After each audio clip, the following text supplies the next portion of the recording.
দীর্ঘ অসুস্থতার পর রাজধানীর এভারকেয়ার হাসপাতালে মৃত্যু হয়েছে বিএনপি চেয়ারপারসন ও সাবেক প্রধানমন্ত্রী খালেদা জিয়ার। মঙ্গলবার সকাল ৬টায় শেষ নিঃশ্বাস ত্যাগ করেন তিনি। তার প্রয়াণের মধ্য দিয়ে সমাপ্ত হল বাংলাদেশের ইতিহাসের অন্যতম প্রভাবশালী ব্যক্তিত্বের ৪১ বছরের রাজনৈতিক জীবনের। খালেদা জিয়ার রাজনৈতিক জীবনের শুরু ছিল স্বামী জিয়াউর রহমানকে হারানোর বেদনা নিয়ে। ১৯৮১ সালের ৩০ মে দলের প্রতিষ্ঠাতা জিয়াউর রহমানকে হত্যার পর সংকটে পড়ে বিএনপি। ঠিক সেই সময় গৃহবধূ থেকে খালেদা জিয়া দলটিতে যোগ দেন। ১৯৮২ সালের ৩ জানুয়ারি বিএনপিতে যোগ দেন তিনি। ১৯৮৩ সালের মার্চে তিনি বিএনপির সিনিয়র ভাইস চেয়ারম্যান হন। এরপর ১৯৮৪ সালের ১০ মে কাউন্সিলের মাধ্যমে বিনা প্রতিদ্বন্দ্বিতায় বিএনপির চেয়ারপারসন নির্বাচিত হন খালেদা জিয়া।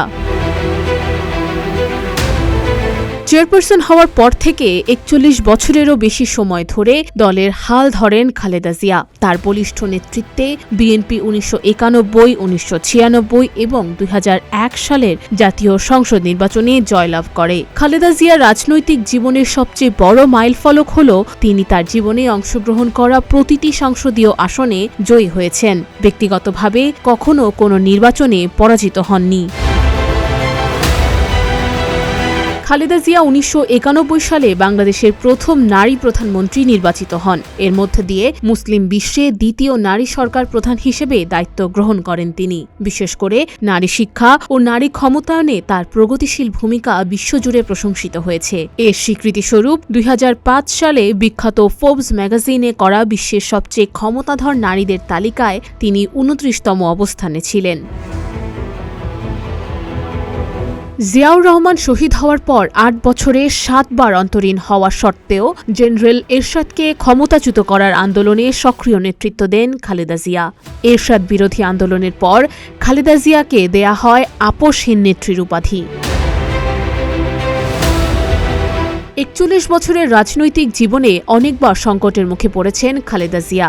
৯০-এর গণ আন্দোলনের পর, বিশেষ করে ২০০৮ সালের পর থেকে আদালতের আদেশে যেমন তার স্বামীর সময়ে পাওয়া বাড়ি হারাতে হয়েছে, তেমনি ছোট সন্তান আরাফাত রহমান কোকোর লাশও দেখতে হয়েছে তাকে। ২০১৫ সালে ৩ মাসের অবরোধ চলাকালে তার বিরুদ্ধে আগুন সন্ত্রাসের অভিযোগ করে তৎকালীন আওয়ামী লীগ নেতৃত্বাধীন সরকার। খালেদা জিয়ার রাজনৈতিক জীবনে সবচেয়ে বড় অগ্নিপরীক্ষা শুরু হয় বিগত আওয়ামী লীগ সরকারের আমলে। ওই সময় দুটি বিতর্কিত মামলায় কারাদণ্ডপ্রাপ্ত হয়ে তাকে ২ বছরেরও বেশি সময় কারাভোগ করতে হয়। পরে ২০২০ সালে করোনাভাইরাস মহামারীর শুরুতে এক নির্বাহী আদেশে তার সাজা স্থগিত করে গুলশানের বাসভবন ফিরোজায় শর্ত সাপেক্ষে থাকার অনুমতি দেয়া হয়েছিল।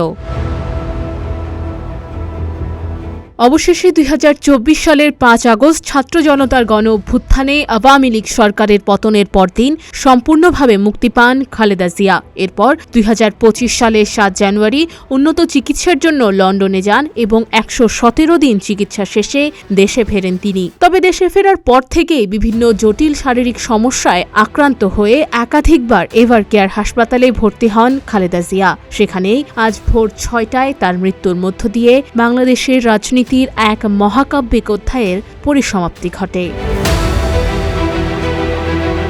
নুসরাত অনন্যা, প্রতিদিনের বাংলাদেশ।